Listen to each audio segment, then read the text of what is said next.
इतना सुंदर कथा का चित्रण किया गया है जैसे कि सारे दृश्य आँखों के सामने चल रहे हों। राम कथा से बड़ा है श्री राम का नाम। राधे राधे आप सभी को। आज की हम सुनेंगे राम कथा से बड़ा है श्री राम का नाम। आइए सुनते हैं इस सुंदर कथा को। पुराणों में इस कथा का उल्लेख कुछ इस प्रकार किया गया है। अश्वमेध यज्ञ के पूर्ण होने के पश्चात श्री राम ने एक बड़ी सभा का आयोजन किया।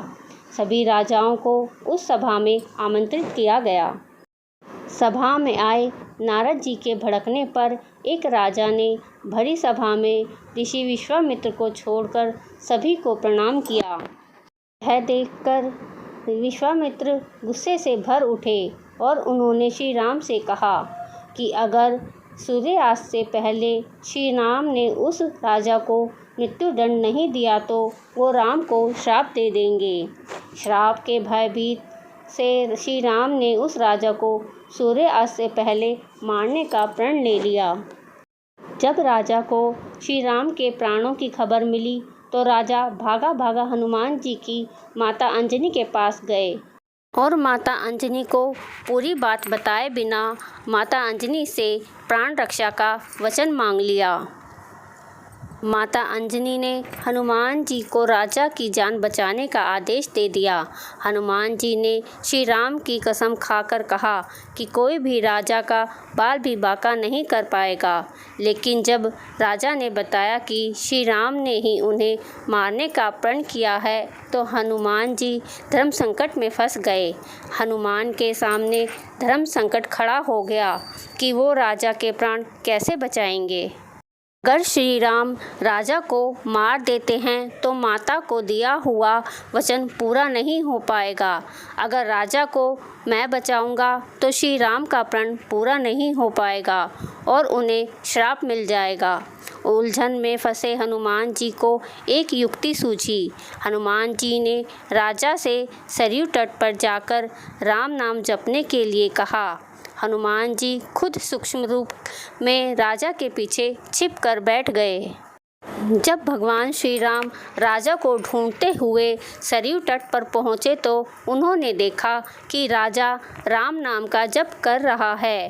राम जी ने सोचा, अरे ये तो मेरा भक्त है, मैं इसे कैसे मार सकता हूँ। श्री राम महल में लौट गए और विश्वामित्र से अपनी सारी दुविधा कह सुनाई। विश्वामित्र अपनी बात पर अड़े रहे और श्री राम को फिर से राजा के प्राण लेने के लिए सरयू तट पर लौटने को कहा। श्री राम को राजा के प्राण लेने के लिए फिर से सरयू तट पर जाना पड़ा। यह सब दृश्य सारा राज्य देख रहा था कि कैसे भगवान श्री राम दुविधा में फंसे हुए हैं। एक तरफ राजा का नाम जप रहा है और श्री राम अपने ही भक्त को मारने के लिए मजबूर हैं। वहाँ खड़े सभी सोच रहे थे कि ऐसे वक्त में हनुमान जी को श्री राम जी के साथ होना चाहिए था, लेकिन हनुमान जी कहाँ थे। वो तो अपने आराध्य के विरुद्ध सूक्ष्म रूप में एक धर्म युद्ध का संचालन कर रहे थे। हनुमान जानते थे कि राम नाम जपते हुए राजा को कोई भी नहीं मार सकता, खुद मर्यादा पुरुषोत्तम राम भी नहीं मार सकते।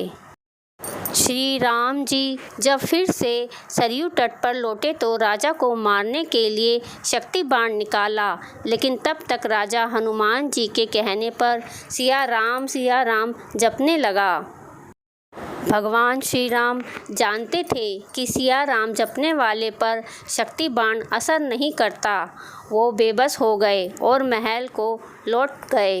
उधर विश्वामित्र उन्हें लौटा देखकर श्राप देने को उतारू हो गए और राम को फिर सरयू तट पर जाना पड़ा। इस बार राजा हनुमान जी के इशारे पर जय सिया राम जय हनुमान गा रहा था। राम ने सोचा कि मेरे नाम के साथ साथ राजा शक्ति और भक्ति की जय बोल रहा है, ऐसे में कोई भी मेरा अस्त्र राजा को नहीं मार पाएगा। इस संकट को देखकर श्री राम को मूर्छा आने लगी तो अयोध्या के साधु संतों में खलबली मच गई। तब श्री वशिष्ठ ने ऋषि विश्वामित्र को सलाह दी कि राम को इस तरह संकट में नहीं डालना चाहिए। उन्होंने कहा कि राम चाहकर भी राम राम जपने वाले को नहीं मार सकते, क्योंकि जो शक्ति श्री राम के नाम में है वो शक्ति खुद श्री राम में भी नहीं है। संकट बढ़ता देखकर श्री विश्वामित्र ने राम को संभाला और अपने वचन से मुक्त कर दिया। फिर भगवान श्री राम ने कहा कि आज हनुमान ने इस प्रसंग से ये साबित कर दिया है कि भक्ति की शक्ति हमेशा आराध्य की ताकत बनती है और सच्चा भक्त हमेशा भगवान से बड़ा ही होता है। आई होप आपको मेरी यह वीडियो पसंद आई होगी। अगर आपको यह वीडियो पसंद आई हो तो वीडियो को प्लीज़ लाइक करें, ज़्यादा से ज़्यादा शेयर करें और चैनल को सब्सक्राइब करना भी ना भूलें। राधे राधे, जय श्री राम।